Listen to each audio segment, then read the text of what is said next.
हिंदुस्तान में आग लगाने वाले लोग हैं कि आग लगा दो, जला दो, भगा दो। अगर वो सूअर भी गौर कर ले कि मुझको दुनिया की पैदा करने वाले ने मुझको इंसान बनाया है, वह कभी जानवरों जैसी बात नहीं करेगा, क्योंकि मानवता वही है जिसकी जबान से शराफत टपके, जो खुद जिए दूसरों को जीने दे। आदमियत वही है जो अपने से दूसरों को कष्ट ना पहुंचाए। The best among you is one who is profitable for others. अगर वो सोच ले कि मैं सूअर नहीं इंसान हो, कभी जबान से काटने की बात नहीं करेगा, समाज में आग लगाने की बात नहीं करेगा, क्योंकि वो इस पर गौर ही नहीं करता है कि मैं बंदर नहीं मैं इंसान हूं। वो गौर ही नहीं करता है कि मैं छुछंदर नहीं मैं इंसान हूं। इसलिए इंसान होने के बावजूद जानवरों जैसी हरकतें करता है। दूसरों को कष्ट देना, दूसरों को मारना, दूसरों को दबाना। सामने वाला बंदा एक्सीडेंट कर गया, वो एक कतरा पानी के लिए तरस रहा है, मगर ये जानवर वीडियो बना रहा है, उसका एक कतरा पानी उसको नहीं दे रहा है। ये बता दें कि उस वक्त एक बंदा, एक भाई तड़प रहा है, खून निकल रहा है, एक कतरा पानी उसके लिए आबे हयात के मानिंद है। उस वक्त वीडियो बनाना चाहिए या उस मरने वाले भाई को एक कतरा पानी पिलाना चाहिए, मगर ये पानी ना दे करके वीडियो बनाता है। मतलब ये निकला कि देखने में आदमी तो है पर आदमियत इसके अंदर नहीं है, शराफत नहीं है। तो जबरदस्ती सुभान अल्लाह मत कहलवाइए। आपकी कोई बात ऐसी निकली जबान से जो आदमी के दिल में उतर गई, वो कहेंगे वाह सुभान अल्लाह, क्या आपने अच्छी बात कह दिया। तो जबरदस्ती सुभान अल्लाह नहीं बुलवाया जाता। जैसे हमारे यहाँ आजकल माहौल पैदा हो गया, अब वो नात भी नहीं पढ़ा है, कहता है सुभान अल्लाह कहिए। एक मिसरा नहीं पढ़ाया, कहता है सुभान अल्लाह कहिए। पेशगी हाथ उठा के कहिए। ये जितने लोग यहाँ बैठे हुए हैं, ये सारे के सारे वो हमारे गुलाम नहीं है कि वो हमारे कहने पे वो हाथ उठा दे। हाथ उठाइए पेशगी। क्यों उठाइए पेशगी? क्या क्या पेशगी है? पहले तुम पेशगी कलाम तो पेश करो, तुम अपना कलाम पेश करो, बगैर कहे हुए लोगों के हाथ उठ जाए। ये सब होना चाहिए। जबरदस्ती किसी पे अपनी फिक्र थोपी नहीं जाती है। अब चूंकि उसके अंदर वो क्वालिटी है नहीं कि वो ऐसी बातें कर दे कि लोग सुभान अल्लाह कहें, तो इसे वो जबरदस्ती सुभान अल्लाह कहलवाना चाहते हैं। पहले क्वालिटी पेश करनी चाहिए, पहले अपनी बात बयान करनी चाहिए, तब उसके बाद फिर लोगों से उम्मीद रखें कि साहब लोग दाद देते हैं।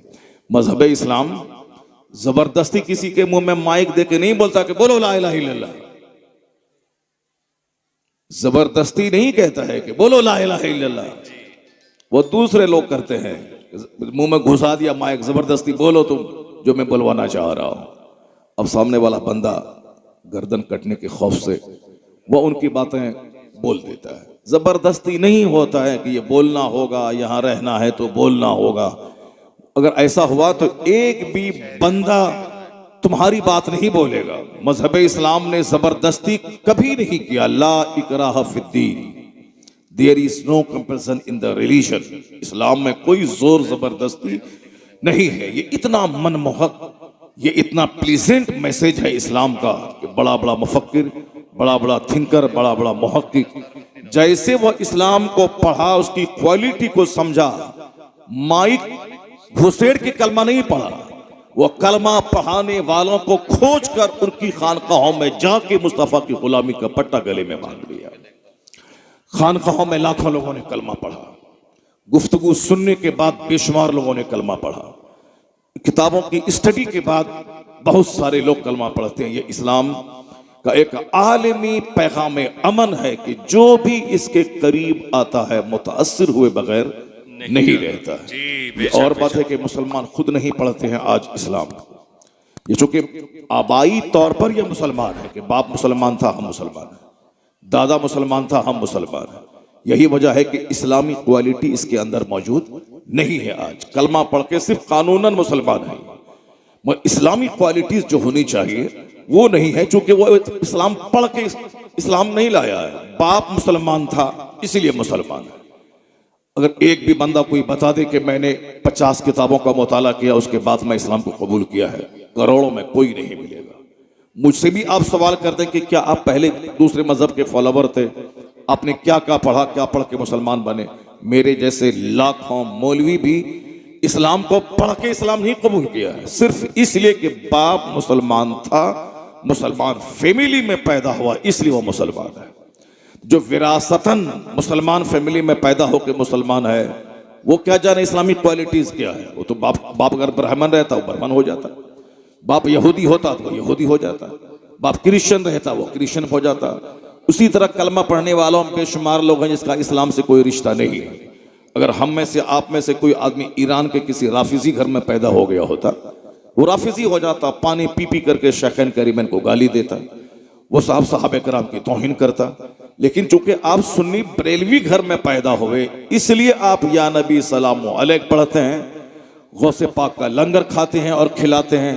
अगर आप किसी नजदी घर में पैदा हो गए होते तो फिर आप भी वही कुछ बोलते जो वो बोल रहा है। चूंकि आप जिस फैमिली में पैदा हुए हैं वहां चादर पोशी का माहौल है, वहां गौसे पाक के लंगर का माहौल है, वहां औलिया सालिहीन से बैत होने का माहौल है, वहाँ ईद मिलादुन नबी का जश्न मनाने का माहौल है। इसलिए आप ईद मिलादुन नबी का झंडा हाथ में लेके घूम रहे हैं। अगर आप सहारनपुर में पैदा हो गए होते तो आप भी पानी पी पी के बोलते ये हराम है, ये शिर्क है, ये बिदत है, ये सारे कब्र पुजवा हैं, वो सारी बातें आप बोलते जो वो बोल रहा है। ये अल्लाह का करोड़ों शुक्र और एहसान मानिए कि अल्लाह ने आपको मुसलमान घर में पैदा किया और अल्लाह ने आपको सुन्नी बरेलवी घर में पैदा किया, वरना आपकी मेहनतों का इसमें कोई दखल नहीं है। ये यकतरफा फजले इलाही है कि अल्लाह ने इंसान बनाकर मोमिन बनाकर सुन्नी घर में पैदा किया।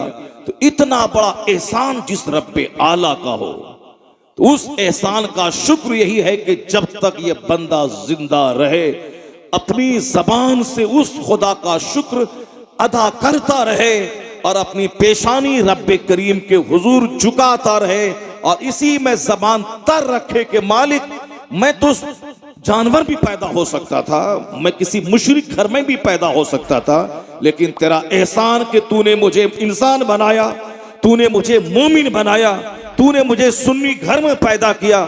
जब आप ये बात बोलेंगे तो एक नई फिक्र आपके दिमाग में ये भी आएगी और एक बड़ी दुआ आपकी जबान पे जारी होगी। लखेरे वाली बात नहीं बोलेंगे, आप नहीं बोलेंगे कि जन्नत मेरी जागीर है और मैं जन्नत जाऊंगा ही, इसलिए कि जन्नत जागीर किसी की नहीं है। या नहीं बोलेंगे कि मैं जन्नत जा रहा हूं, तुम भी मेरे साथ आके जन्नत चलो।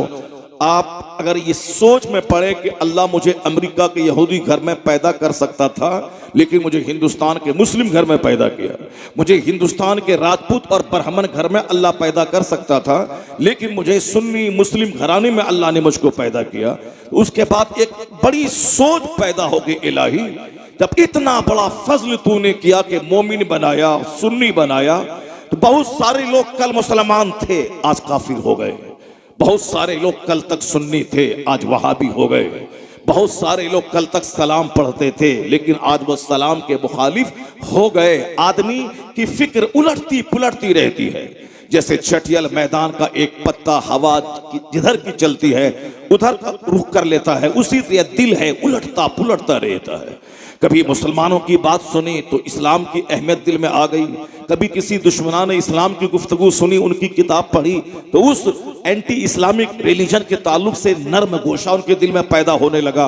बेशुमार लोग थे जो सुन्नी घर में पैदा हुए आज वहां भी हो गए, और जितने भी लोग उस ग्रुप में गए हैं उसमें 99% वह लोग थे जो सुन्नी घर में पैदा हुए, सऊदी अरब कमाने के लिए गए, वहां उनका मजहब कबूल कर लिया, अलीगढ़ मुस्लिम यूनिवर्सिटी पढ़ने के लिए गए, वहां अपने उनके दोस्त मिले, उनका मजहब कबूल कर लिया। वो साहब कमाने के लिए अमेरिका गए, वहां क्रिश्चियनों को देखा, उसके मजहब को कबूल कर लिया। तो आदमी ऐसा नहीं कि आज मोमिन है तो मरते दम तक मोमिन रहेगा, मरते वक्त ईमान सलामत लेके जाना ये सबसे बड़ी दौलत है, और ये दौलत सबको मुयस्सर नहीं होती, ये दौलत उसको मुयस्सर होगी जो अल्लाह रब्बुल इज्जत के इन इनामात पे गौर करेगा कि अल्लाह मुझे सूअर पैदा कर सकता था, अल्लाह मुझे कुत्ता बना सकता था, क्योंकि कुत्ता को भी अल्लाह ने पैदा किया है, सूअर को भी अल्लाह ने पैदा किया है, सांप को भी अल्लाह ने पैदा किया है, तो अल्लाह मुझे भी तो सांप बना सकता था, लेकिन सांप न बना के अल्लाह ने मुझे इंसान बनाया है। कितना एहसान उस रब्बे आला का है। इंसान बनने में न मेरी मेहनत का दखल है, न मेरी सोच का दखल है, न मेरे बाप दादा की खिदमतों का दखल है। सिर्फ फजले इलाही है कि अल्लाह ने मुझे बंदर नहीं इंसान बनाया। अगर इस पॉइंट पर जो हिंदुस्तान में आग लगाने वाले लोग हैं कि आग लगा दो, जला दो, भगा दो, अगर वो सूअर भी गौर कर ले कि मुझको दुनिया की पैदा करने वाले ने मुझको इंसान बनाया है, वह कभी जानवरों जैसी बात नहीं करेगा। क्योंकि मानवता वही है जिसकी जबान से शराफत टपके, जो खुद जिए दूसरों को जीने दे। आदमियत वही है जो अपने से दूसरों को कष्ट ना पहुंचाए। The best among you is one who is profitable for others. अगर वो सोच ले कि मैं सूअर नहीं इंसान हूं, कभी जबान से काटने की बात नहीं करेगा, समाज में आग लगाने की बात नहीं करेगा। चूंकि वो इस पर गौर ही नहीं करता है कि मैं बंदर नहीं मैं इंसान हूं, वो गौर ही नहीं करता है कि मैं छुछंदर नहीं मैं इंसान हूं। इसलिए इंसान होने के बावजूद जानवरों जैसी हरकतें करता है। दूसरों को कष्ट देना, दूसरों को मारना, दूसरों को दबाना। सामने वाला बंदा एक्सीडेंट कर गया, वो एक कतरा पानी के लिए तरस रहा है, मगर ये जानवर वीडियो बना रहा है उसका, एक कतरा पानी उसको नहीं दे रहा। ये बता दें कि उस वक्त एक बंदा, एक भाई तड़प रहा है, खून निकल रहा है, एक कतरा पानी उसके लिए आबे हयात के मानिंद है। उस वक्त वीडियो बनाना चाहिए या उस मरने वाले भाई को एक कतरा पानी पिलाना चाहिए, मगर ये पानी ना देख करके वीडियो बनाता है। मतलब ये निकला कि देखने में आदमी तो है पर आदमियत इसके अंदर नहीं है, शराफत नहीं है। तो जो अपना जिए और दूसरों को काटना चाहता हो, चूंकि लोग आज गौर ही नहीं करते हैं, सोचते ही नहीं है। और सच कहा मेरे पैगंबर ने कि आखिर जमाने में लोगों की अक्लें छीन ली जाएंगी। तुन जाओ अकूलो अक्सरे जाले का जमान सयाती अलन्ना से जमान। अनकरीब लोगों पर एक ऐसा वक्त आएगा कि उस वक्त लोगों की अक्लें छीन ली जाएंगी, लोग पागल और दीवाने की तरह करेंगे। और आज अक्सर लोग इसी डायरेक्शन की तरफ सफर कर रहे हैं। यह सोचना नहीं है कि मैं गरीब हूं या अमीर। सामने वाला 50 स्कॉर्पियो लेके बारात गया है, मुझे भी भीख मांग के अपने बेटे की बारात में 50 गाड़ी लेके जाना है। सामने वाला आदमी 1000 आदमी को खाना खिलाया है, मैं भी मस्जिद के दरवाजे पे भीख मांगू और मुरादाबाद के एक्सपोर्टर के दरवाजे पे जाके मैं उसका पांव चूम करके मैं उससे भीख मांगू, मगर मुझे खिलाना है लोगों को। ये अक्ले सलीम नहीं है कि उनके पास दौलत है तो वो किया, मेरे पास नहीं है तो मैं अपनी हद में रहूं, मैं अपनी औकात में रहूं। नहीं, अपनी औकात से बढ़ के फजूल खर्ची करके कर्ज के बोझ में दब के मकान बनाना, इंस्टॉलमेंट पे कार खरीदना, इंस्टॉलमेंट पे फ्रिज खरीदना, इंस्टॉलमेंट पे वॉशिंग मशीन खरीदना। क्योंकि सामने वाले के घर में वॉशिंग मशीन है और मुझे भी वॉशिंग मशीन खरीदनी है, सामने वाले के घर में एसी लगी है, मुझे भी एसी खरीदनी, जबकि सारा सामान कर्ज पे लाया है। एक दिन जमीन घर उसका बिक जाएगा, ये सारे सबका इंस्टॉलमेंट चुकाने में। नहीं, वो लिया है एसी तो मुझको भी लेना ही लेना है। सच कहा मुस्तफा ने, आखिर जमाने में लोगों की अक्लें छीन ली जाएंगी। एक 18 साल का जवान नाच रहा है तो चलो जवान है, लेकिन 80 साल की बुढ़िया को क्या हो गया जो अपने पोते की शादी में नाच रही है? ये 60 साल की औरत को क्या हो गया जो अपने बेटी की शादी में नाच रही है? इसे क्या हो गया? आखिर ये 70 साल की बुढ़िया नाच के क्या दिखाना चाहती है? ये क्या करना चाह रही है? मर्द पैदा हुआ है 10 कुंटल मिट्टी अपने सर पे लेके वह बोझ ढोएगा। मर्द पैदा हुआ है फजाओं में एक साल तक मुअल्लक रह के कायनात की सच्चाई का पता लगाएगा। मर्द पैदा हुआ है समंदर में गोता लगा के समंदर की सच्चाइयों से बाखबर होगा। मर्द पैदा हुआ है रात भर फैक्ट्री के दरवाजे पर लाठी लेके दरबानी करेगा। मर्द पैदा हुआ है ट्रैक्टर और ट्रॉली चलाएगा। मर्द पैदा हुआ है खेत में 15 घंटे तक बारिश में भीग कर वह खेती बाड़ी करेगा। ये काम औरत नहीं कर सकती है। मर्द को अल्लाह ने औरतों के मुकाबले में डबल ताकत दी है। यही वजह, इसका चमड़ा स्ट्रांग है, इसकी फिक्र स्ट्रांग है, इसकी हड्डी मजबूत है। औरतें चूंकि सिंफे नाजुक हैं, इसलिए अल्लाह ने उनके चेहरे पे दाढ़ी के बाल नहीं उगाए हैं। उनके हुस्न की जरूरत है मर्दों के लिए, वो कोमल है, वह सॉफ्ट है, वह नर्म है। उसका चमड़ा उतना हार्ड नहीं है कि दाढ़ी के बाल उगाए, इसलिए वह नर्म है, नर्म रहे, पर्दे में रहे। मगर आप देख लें, ये मर्द लंबा बाल रख करके साहब उसमें रबड़ लपेट रहा है। ये मर्द साहब छींट वाला कपड़ा पहन करके औरत बनना चाह रहा है, ये मर्द घर में बैठ रहा है औरतों को पढ़वा के उससे कमाई करके खा पी रहा है, ये औरतें हैं जो सर के बाल कटवा के ये मर्द बनना चाह रही। क्या हुआ? मुस्तफा ने क्या कहा? तुम ज़ौक़ूलो अक्सरे ज़ालिका ज़मान, एक वक्त ऐसा आएगा कि उस जमाने के अक्सर लोगों की अक्लें छीन ली जाएंगी। आज मर्द औरत बनना चाह रहा है। नहीं देखा आपने लंबे लंबे बाल रखकर रबड़ रगड़ने का क्या मतलब है? ये मर्द गले में लॉकेट पहन रहा है, ये लॉकेट तो औरतों को पहनना था। ये मर्द हाथ में सोने की अंगूठी पहन रहा है, क्या मतलब? तुम मर्द हो या औरत हो? या सोना मर्द के लिए हराम है, ये औरत के लिए जायज है। हाथ में मेहंदी लगाना ये औरत का काम है ताकि औरत और मर्द के हाथ में फर्क पैदा हो जाए। लेकिन आज औरतें मेहंदी नहीं लगा रही, मर्द मेहंदी लगा रहा है। और सब मर्द अपने हाथ में सोने का कंगन पहन रहा है, औरतें चूड़ी पहनना छोड़ रही हैं। आखिर क्या हो रहा है? ये औरतें जींस पहन रही हैं और मर्द साहब हाफ पैंट चड्डी पहन रहा है। मर्द कोट पहना है, अंदर में इनर पहना है, स्वेटर पहना है, 4 लिबास है और ये सिर्फ नाजुक है, सिर्फ अपना हुस्न दिखलाने के लिए एक मामूली सा बारीक कपड़ा पहन के ठहर रही है। यानी मर्द औरत बनना चाह रहे हैं, औरतें मर्द बनना चाह रही। साहब लड़के हमारे गुल्ली डंडा खेल रहे हैं, हमारे बच्चे दिन भर गुटखा खा रहे हैं, साहब हुल्लड़बाजी कर रहे हैं। बेटा को संभालने का ख्याल नहीं कि मेरा बेटा प्रोफेसर बने, डीएम बने, एसपी बने, बहुत बड़ा आलिम बने। नहीं, ये सारा ख्याल हटके अब बिटिया पे आ गया है कि मेरी बेटिया डॉक्टर बनेगी, मेरी बेटिया आईपीएस ऑफिसर बनेगी। ये बताएं, जबकि हर बेटी की शादी होगी, मेरी बेटी डीएम हो जाए, 5 करोड़ रुपए महीना कमा ले, क्या वो बगैर शौहर के रह पाएगी क्या?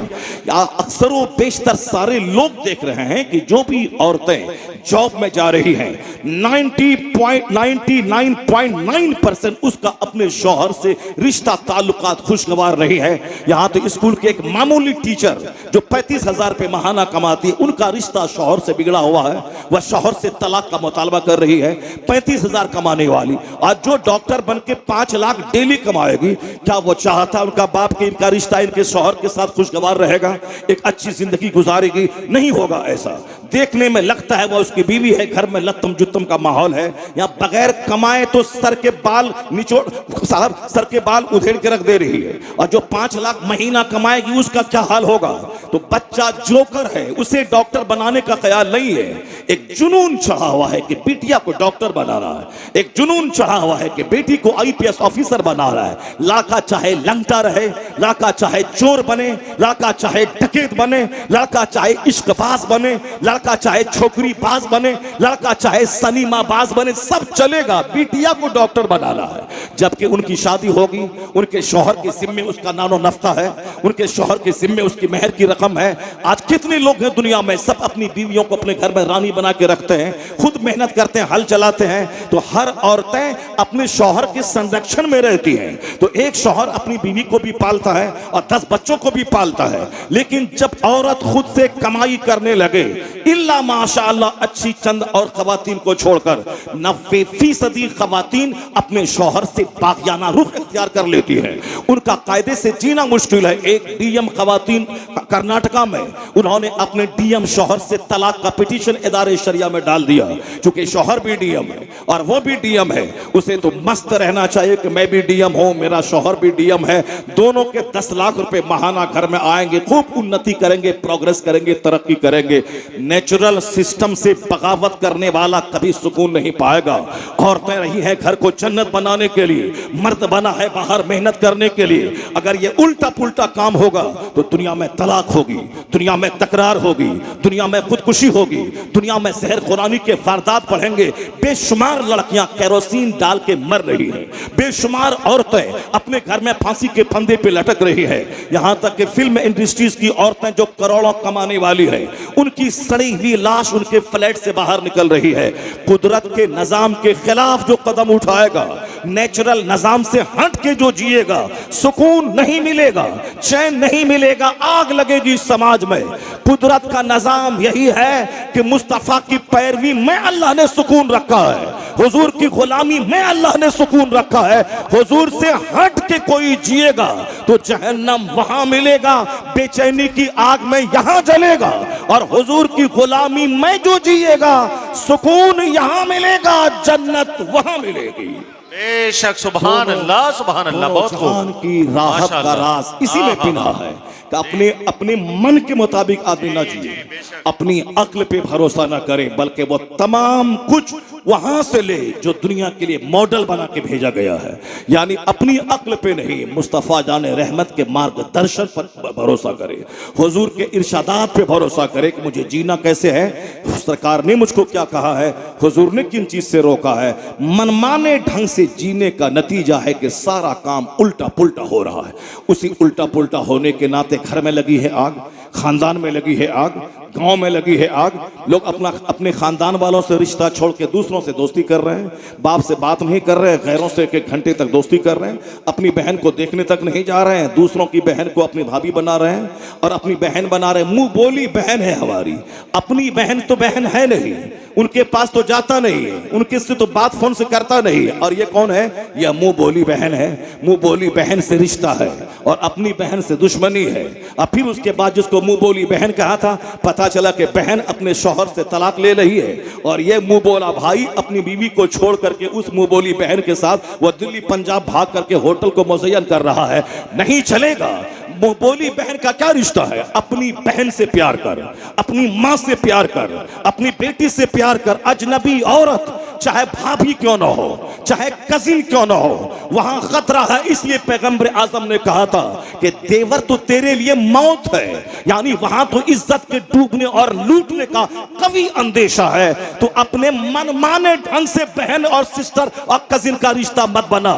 रिश्ता वही है जो मुस्तफा ने कहा है, मुस्तफा ने जो उसूल दिया है, उससे हटेगा तो समाज में ज़िनाकारी फैलेगी, उससे हटेगा तो समाज में आग लगेगी।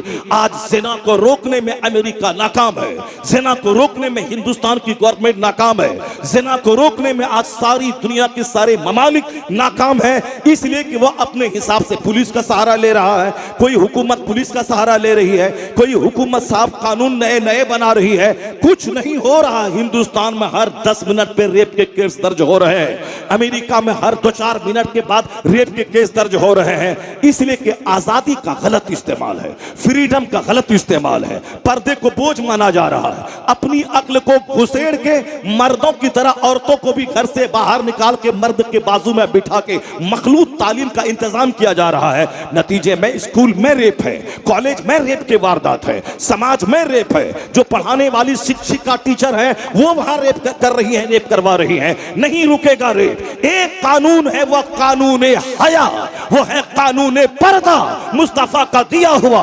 जहां अमेरिका यूरोप का कानून दम तोड़ दे, वहां मुस्तफा का कानून पर्दा नाफिज कर दे। बगैर पुलिस की मदद के 80% ज़िनाकारी का खात्मा हो जाएगा। बेशक बेशक बेशक। नारे तकबीर, नारे रिसालत, उलमाए अहले सुन्नत, मुफ्ती शहरियार साहिब क़िबला, इस्लाही मुआशरा कॉन्फ्रेंस। कुरान अल्लाह का कलाम, कुरान अल्लाह का कलाम है, जो अल्लाह सारी डिमेरिट से पाक है, जो अल्लाह तमाम डिफेक्ट से पाक है, जो अल्लाह तमाम कमजोरी तमाम वीकनेस से पाक है। हम तो कमजोरी का पुतला है। मेरे पेट में है 2 केजी पाखाना, हमारे पेशाब की थैली में है 1 लीटर पेशाब, हमारे पास नींद कमजोरी है। मैं जब सोता हूं तो मुर्दा बन जाता हूं, कोई भी आके मेरी गर्दन पे छुरी चला सकता है। मुझको जब पेशाब लगता है तो भरी महफिल में वजीर आजम उठ करके वो वॉशरूम जाता है। आप सबों को जब लेट्रिन लगता है तो आप बाथरूम में जाके वो काम करते हैं जो काम एक मेहतर करता है। मेहतर किसे कहते हैं? जो दूसरों का पाखाना साफ करता हो। और हर आदमी अपने आप में मेहतर है, क्योंकि हर आदमी अपना पाखाना वॉशरूम में खुद साफ करता है। वह दूसरे नौकर गुलाम को लेके नहीं जाता है, कोई तुम चलो पाखाना मैं करूंगा, तुम हाथ से साफ करना। वह इंतहाई दर्जे का बदअखलाक माना जाएगा जो वॉशरूम में अपने नौकर गुलाम को लेके जाएगा। इसलिए अमेरिका के जो बाइडन हो या इसराइल के नेतन्याहू हैं या हिंदुस्तान के कोई हुक्मरान हो, वो वॉशरूम तनहा जाता है, अपने हाथ से अपना पाखाना साफ करता है और दिन में ये काम 2-3 बार करता है। और जब तक जिंदा रहेगा तब तक करना होगा। ये जब तक लाचार था तो माँ करती थी, माँ की की गोद में माँ पखाना साफ करती थी, और जब यह 2-4-5 साल का था तो माँ उसके कपड़े को धोती थी। लेकिन जैसे यह मैच्योर हुआ तो अपना पखाना खुद से साफ करना है। ये इतनी बड़ी कमजोरी अल्लाह ने बंदों के साथ लगा दी है। खाना है, अब पखाना करना है, और फिर जिसके पेट में 2 लीटर पखाना, वो ये बोले कि I am greater than you, मैं तुमसे बड़ा हूं, मैं अच्छा हूं, मैं अच्छा हूं, ये घटिया है, ये मेहतर है, ये डोम है, ये फला है, वाह, ये भंगी है। तो अगर तू भंगी है पखाना ढोने वाला, तो तू भी उस भंगी से कम है कि वो दूसरों का पखाना ढोता है और तुम अपना पखाना धोता है वॉशरूम में। इतनी बड़ी कमजोरी अल्लाह ने लगा दी।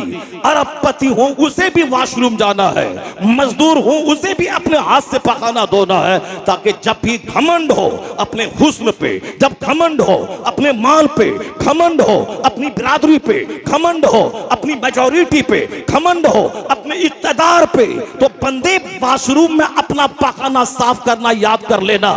तू मेहतर को बुरा समझता है, वह काम तू कर रहा है। जब उस पर गौर करेगा तो सारा गुरूर मिट जाएगा, आजिज़ी खाकसारी पैदा हो जाएगी।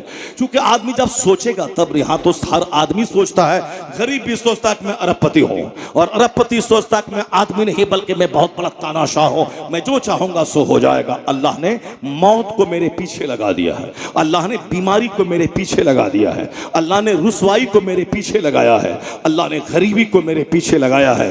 आज अमीर था, कल पूरे समाज का गरीब तरीन इंसान बन गया, सारे लोग उसकी गुर्बत का मजाक उड़ा रहे हैं। कल सेहतमंद था, आज वेंटिलेशन पे चला गया, आज ऑक्सीजन पे चला गया। उनसे कहिए कि बड़ा कल इतराते थे, बड़ा कल घमंड करते थे, तोड़ देंगे, मार देंगे, काट देंगे, अब बताओ हाथ उठाओ वेंटिलेशन पे कैसे उठा सकता है। नींद मेरी कमजोरी, मौत मेरी कमजोरी, गरीबी मेरी कमजोरी, रात मेरी कमजोरी, मौसम की तब्दीली मेरी कमजोरी। यह कमजोरी नहीं बल्कि मेरे जिंदा रहने के लिए जरूरी चीजें हैं, मगर हमें अल्लाह रब्बुल इज्जत ने नींद देके मुर्दा बनाया है, फिर मुझे जिंदा करता है।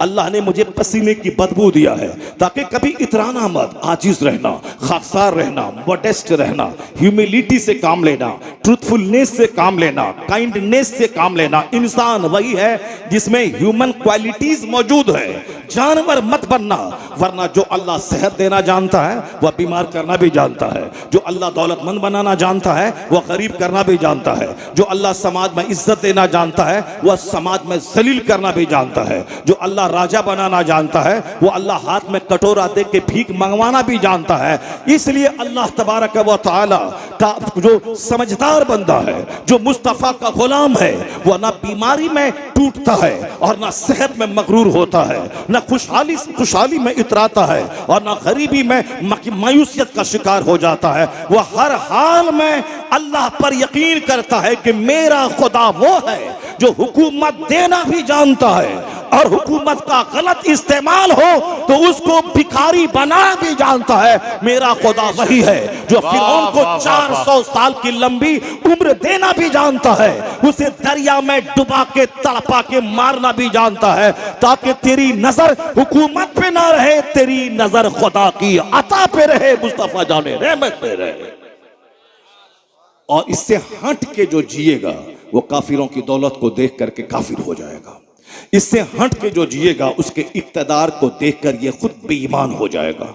उससे हट के जो जिएगा उसका चहल पहल, उसका समाज में अहले गहले फिरना, ये इसे काफिर बना देगा।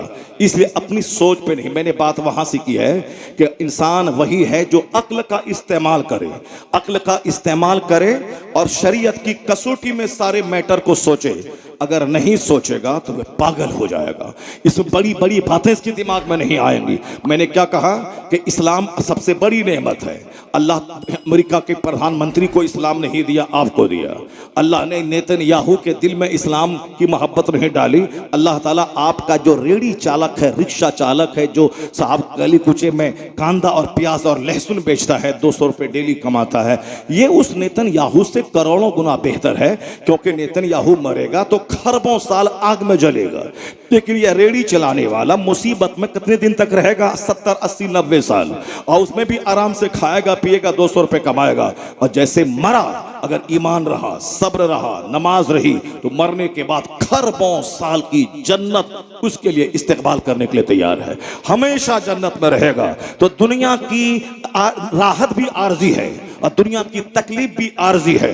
तो ये हुकुम हाकिम बनना, सरबराह बनना क्या फायदा देगा? मरने के बाद 70 साल 1 सेकंड की तरह गुजर जाते हैं और फिर 100 साल 1 मिनट अल्लाह के सामने है। मोमिन की नजर आखिरत पे रहती है, मोमिन की नजर जन्नत पे रहती है, इसलिए इनका जीना आसान हो जाता है। अगर जन्नत और आखिरत और हुजूर की शरीयत से हट के अगर सोचेंगे तो उनका इख्तदार काफिर बना देगा, उनकी दौलत काफिर बना देगी, उनकी ताकत हमारे बच्चों को काफिर बना देगी। इसलिए बच्चों की गुट्टी में पिलाना होगा ये झूठा इख्तदार, ये दुनिया की शोहरत, ये दुनिया की दौलत, ये दुनिया की मालियत, ये दुनिया का इख्तदार, ये सब पानी का बुलबुला है।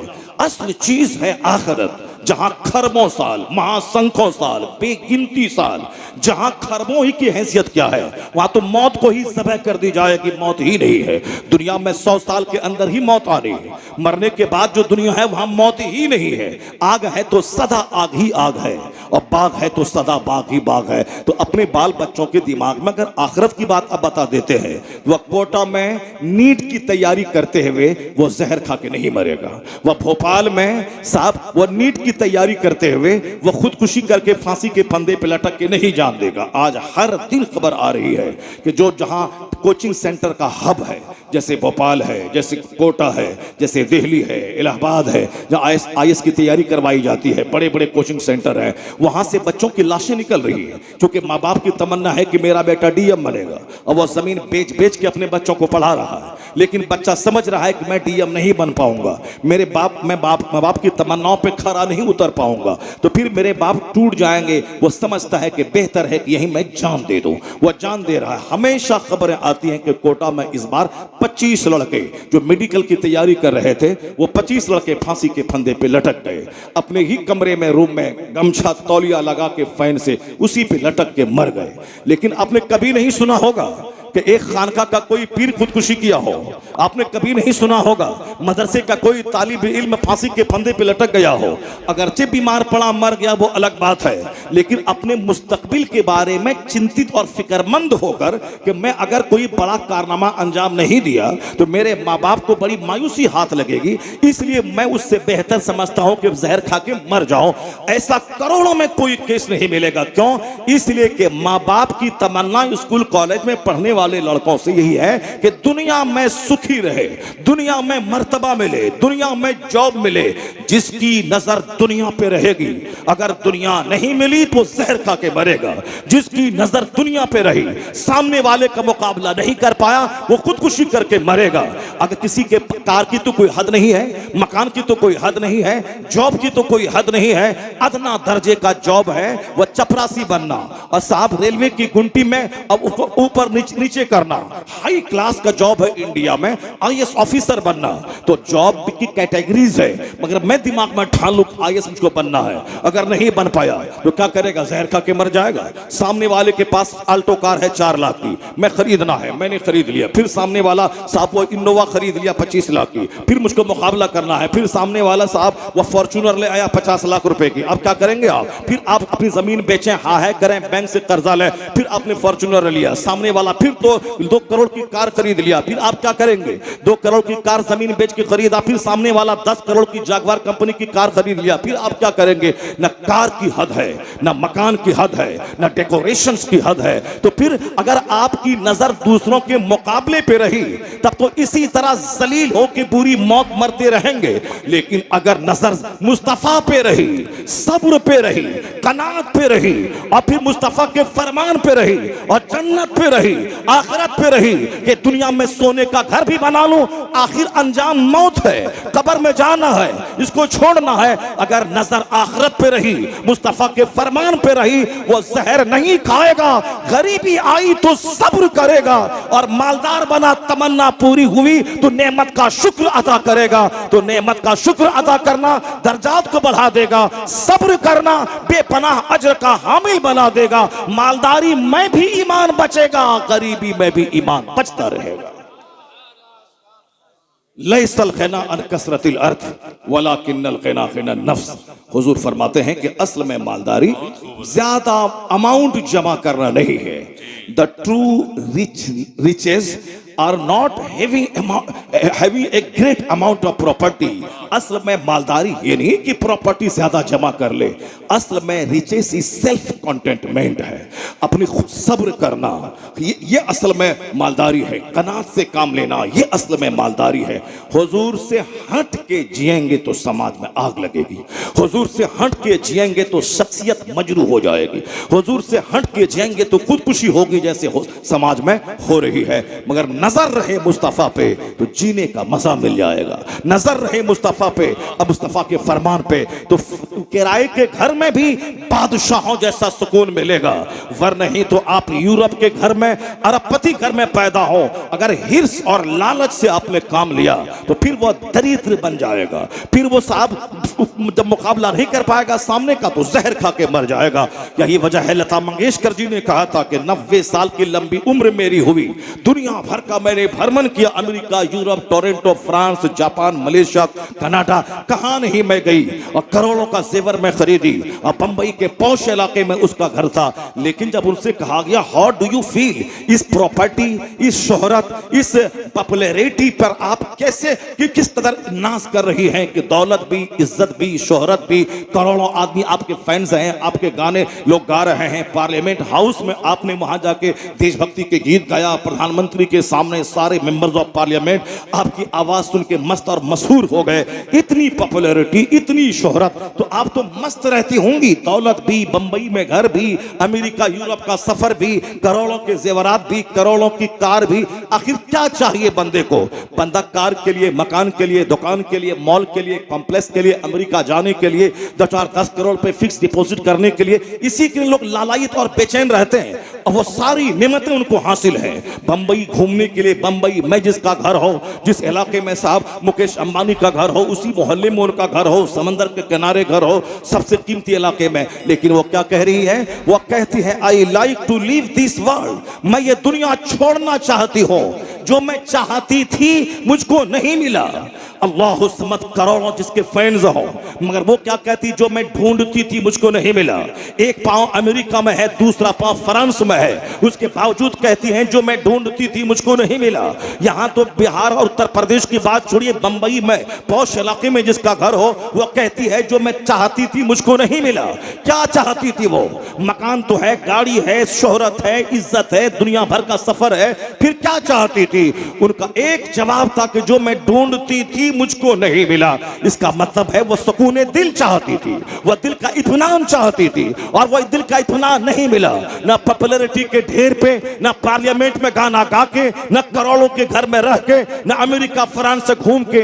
ये बताएं कि इस कदर शोहरत और दौलत की मलका जब उसको सुकून नहीं मिला, जो 5 वक्त की नमाज छोड़ के एक छोटा सा घर बना रहा है, उसे क्या सुकून मिलेगा? जो 1 कट्ठा जमीन खरीद रहा है, उसे क्या सुकून मिलेगा? जो सऊदी अरब में 10 साल ऊंट चरा के एक छोटा सा घर बना रहा है, उसे क्या सुकून मिलेगा? जब ये खरबों के ढेर पर बैठने के बाद भी सुकून नहीं है, तो सुकून कहां मिलेगा? ए सुकून तू है कहां? ए चैन तू कहां है?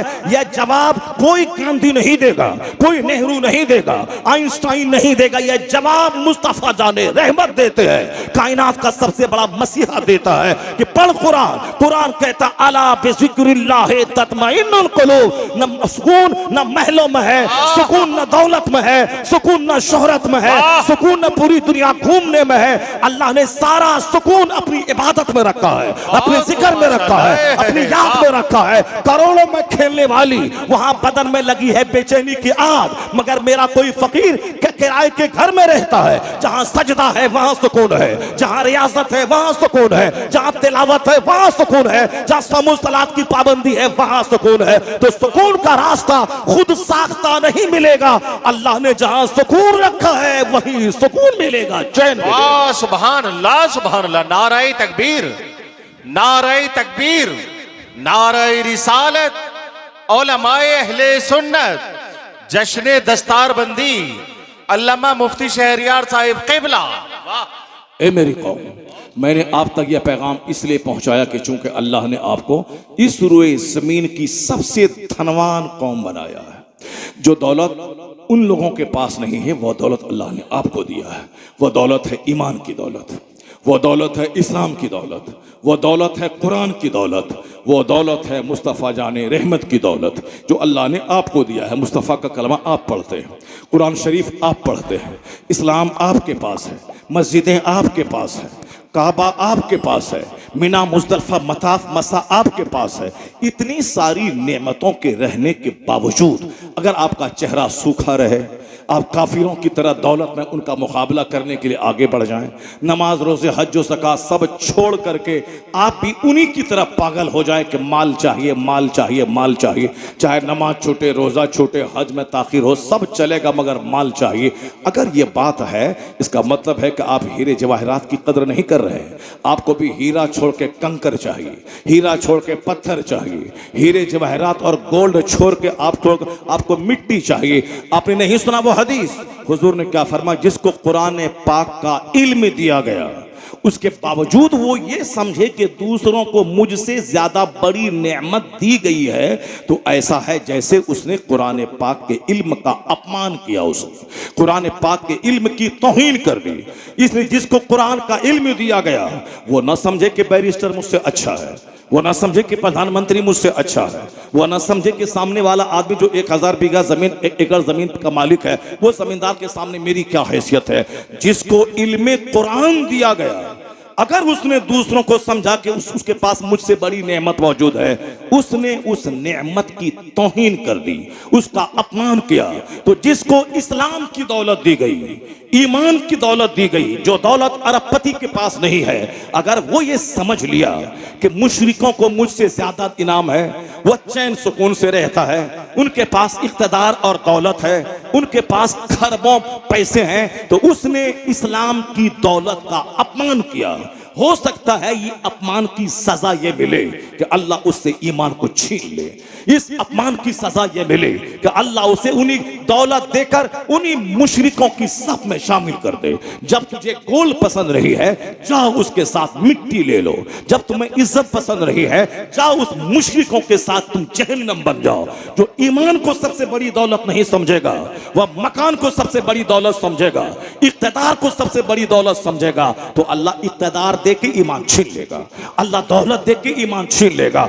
अगर आप चाहते हैं कि ईमान सबसे बड़ी दौलत है, तो हर वक्त जबान पे चर्चा करना होगा, इलाही लकल हम्द व लक शुक्र, तेरी तारीफ, तेरा शुक्र है कि तूने मुझे अमेरिका के यहूदी घर में नहीं पैदा किया, हिंदुस्तान के ब्राह्मण घर में नहीं पैदा किया, हिंदुस्तान के राजपूत घर में नहीं पैदा किया, हिंदुस्तान के खरबपति घर में नहीं पैदा किया। तूने मुझे मुसलमान घर में पैदा किया, सुन्नी घर में पैदा किया, मिलाद फातिहा वाले घर में पैदा किया। ए अल्लाह, जब बगैर किसी मेहनत के तूने मुझे यकतरफा फजल करते हुए इतना इनाम दिया है, तो एक इनाम और दे देना। जोहर में यही मांगेगा, असर में यही मांगेगा, मगरिब में यही मांगेगा। जो इसका महत्व जानेगा वह खिलाफे काबा थाम कर यही बोलेगा, और फिर वह रोज़े रसूल पे यही मांगेगा। कौन? अगर इसको बड़ी नेमत वो समझेगा, तो नेमत तो ये लूट रही है। ये सुन्नी था, कल वहाबी हो गया, ये मुसलमान था, फिर काफिर हो गया। मैं आज मुसलमान हूं, मुमकिन है कि अगर कोई गलत हरकत मैंने की, इस्लाम से मैं निकल जाऊंगा, तो फिर वो यही दुआ करेगा, मालिक जब एक तरफा फजल करके इंसान बनाया, मोमिन बनाया, सुन्नी बनाया, तो एक एहसान और कर देना कि हालत मौत में ईमान की सलामती दे देना, मोमिन की हालत में मौत दे देना, और एक एहसान और कर देना, अपने महबूब की शफाअत से मुझे जन्नतुल फिरदौस अता कर दे। वाह वाह वाह जी, सुभान अल्लाह, सुभान अल्लाह, हक बात है, बहुत खूब, माशाअल्लाह, आमीन सुम्मा आमीन। अक्ले सलीम रहेगी तो बंदा हर वक्त मकान के लिए नहीं रोएगा, हर वक्त दौलत के लिए नहीं रोएगा, ईमान की सलामती के लिए रोएगा, ईमान के तहफ़्फ़ुज़ की फिक्र करेगा। वरना अल्लाह जिस तरह दौलत देना जानता है, गरीब बनाना भी जानता है। हो सकता है कि अल्लाह ईमान दिया मगर ईमान के अपमान की वजह से मुमकिन है कि अल्लाह तबारक व तआला काफिरों में शामिल कर दे, फिर उसी के साथ दुनिया और आखिरत की जिल्लत मुकद्दर में लिख दे।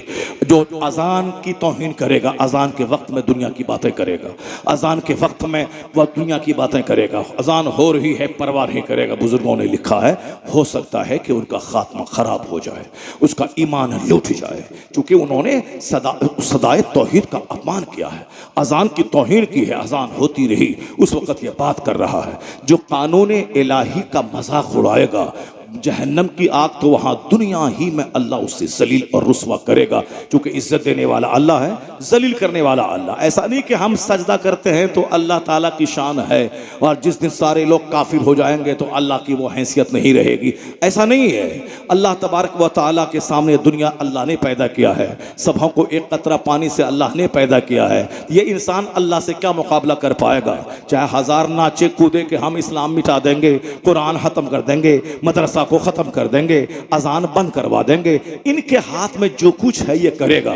जैसे समाज में कोई अत्याचारी, कोई डकैत है तो वो हमारी दाढ़ी नोच सकता है, हम कमजोर हैं वो हमारी टोपी छीन सकता है, हम कमजोर हैं वो हम शराफत की जबान बोलते वो तो तमाचा हमको मार सकता है, ये तो कर सकता है, लेकिन ये नहीं हो सकता है कि इस्लाम को दबा दे, इस्लाम मजहब में ब्रेक लगा दे। इससे बड़े बड़े दौलतमंद, बड़े बड़े जालिम और जाबिर आए ये 1400 साल के अंदर में कि इस्लाम के बढ़ते हुए कदम को रोक दें।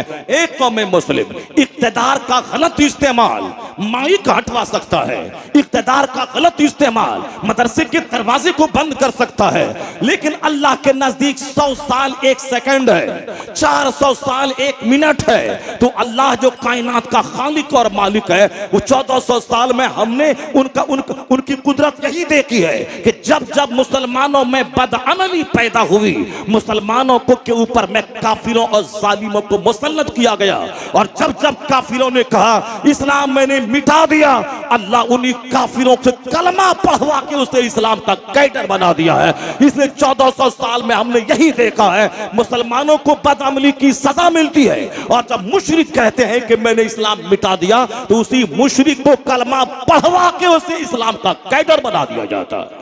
क्योंकि दुनिया चलाने वाला अल्लाह है। कुलिल्लाहुम्मा मालिकल मुल्क तूतिल मुल्क मन तशा व तंज़िउल मुल्क मिम्मन तशा व तुइज़्ज़ु मन तशा व तुज़िल्लु मन तशा बियदिकल खैर इन्नका अला कुल्लि शैइन कदीर। सारा इख्तियार अल्लाह के पास है। अब चूंकि ये यकीन ही कमजोर हो रहा है कि रोजी देने वाला अल्लाह है, हर हाल में रोजी देगा, वो सांप को चुचंदर को सबको रोजी देता है, शराबी पापी सबको देता है, मुझे भी देगा, मैं अच्छा काम कर रहा हूँ, मैं मौलवी बना हूँ, लोगों का अमर बिल मारूफ करता हूँ, क्या अल्लाह मुझे भूखा रखेगा? ये विश्वास ही कमजोर हो गया। सोचता मैं झूठ नहीं बोलूँ तो माल कैसे मिलेगा, मैं नमाज पढ़ने के लिए जाऊँ तो बिजनेस कस्टमर चला जाएगा तो फिर माल कैसे मिलेगा, बच्चे कैसे खाएंगे, अगर मैं ये हराम कारोबार छोड़ दूँ, सूद का, रिश्वत का, गलत काम का, तो फिर मुझे रोजी कहाँ से मिलेगी? जब इस कदर कमजोर हो गया बंदा तो क्या वो अल्लाह की रहमतों से उम्मीद कर सकता है? जब उसको विश्वास ही नहीं है अल्लाह की जात पे कि रोजी देने वाला अल्लाह है, इज्जत देने वाला अल्लाह है, हुकूमत देने वाला अल्लाह है, हुकूमत छीनने वाला अल्लाह, वो जब यकीनी ही नहीं रहा तो अब अल्लाह उसे काफिरों के हाथों में छोड़ देता है। तुम सताए जाओ, तुम खुद मिसले जाओ, तुम रगड़े जाओ, तुम परेशान हो जाओ। ये जो मौजूदा परेशानियां हैं या उसी बदअमली का नतीजा है। विश्वास कमजोर हो गया, यकीन कमजोर हो गया कि अल्लाह रोजी देने वाला है। ये सोचता कि नहीं, मैं सूद नहीं खाऊंगा तो फिर पैसा कहां से आएगा, मैं झूठ नहीं बोलूंगा तो माल कहां से आएगा, मैं नमाज पढ़ूंगा, बिजनेस नहीं करूंगा तो फिर माल कहां से आएगा। इसी कमजोरी यकीन की वजह से बंदा करोड़ों कमाने के बाद भी भिखारी है, ये इसका चेहरा सूखा है, इसके दिल में इत्मीनान नहीं है। आज 10 लाख की बिक्री हो गई, मैं ये सोचता है कि कल अगर बिक्री नहीं हुई तो मेरा क्या हाल होगा। आज मेरा माल अमेरिका चला गया, एक्सपोर्ट हुआ, वहां से 10 करोड़ रुपए आ गए, मैंने 1000 वर्कर को मैंने दे दिया, और साहब 10-20 गाड़ियां हैं उसके मैंने किस्त मैंने बैंक में अदा कर दी।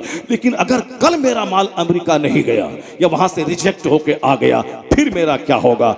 बेवकूफ, कल तू जिंदा रहेगा कि नहीं रहेगा? हो सकता है शाम के टाइम में मौत आ जाए, 1 मिनट के बाद मौत आ जाए। अभी जो तेरे पास खुशहाली अल्लाह ने दी है, कम से कम इसका तो सही इस्तेमाल कर, मस्त रह, खुश रह, अल्लाह का शुक्र अदा कर।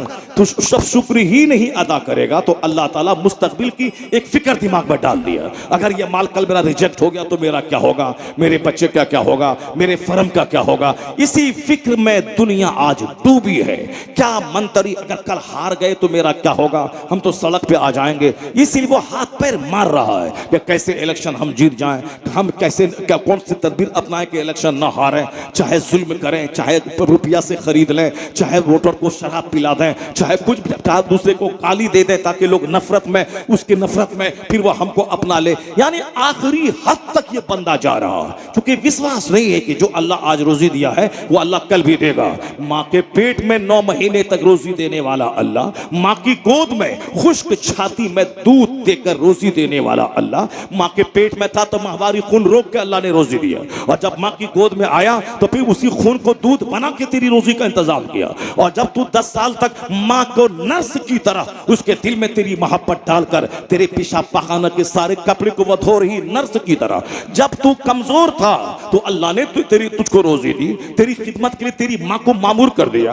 तू रात में बिस्तर पे पेशाब करता था, माँ तुझे सीने पे सुला लेती थी। जब कमजोर था तो माँ के पेट में रोजी दी, कमजोर था तो माँ की गोद में रोजी दी, कमजोर था तो माँ बाप के दिल में मोहब्बत डालकर तो उससे तेरी खिदमत हुई। अब जब तू मैच्योर हो गया, अब जवान हो गया, अब तू पत्थर तोड़ के रोजी निकाल सकता है, अब तू सफर करके रोजी हासिल कर सकता है, तो अब तेरा चेहरा सूखा क्यों है कि आज रोजी है तो कल क्या होगा, परसों का क्या होगा, परसों माल नहीं मिला तो क्या होगा, सूद नहीं खाएंगे तो क्या होगा, रोटी का टिकट ना बेचे तो क्या होगा, डांस नहीं करें तो क्या होगा, साहब बैंड बाजा ना बजाएं तो क्या होगा, अगर ये डांस पार्टी में ना जाए तो मेरा क्या होगा। तो माँ के पेट को याद कर, माँ की गोद को याद कर, वह 10 साल माँ की खिदमत को याद कर, तब तू यही कहेगा जो अल्लाह जिंदगी दिया है वही अल्लाह रोजी देने वाला है। ला तक़तुलू औलादकुम खश्यता इमलाक, गरीबी के डर से बच्चों को कत्ल मत कर। जो अल्लाह तुम्हें रोजी देता है वो अल्लाह तेरी औलाद को भी रोजी देगा। खुदा से हट के जिएगा, सोचेगा तो फिर मालदारी के ढेर पे बैठने के बाद भी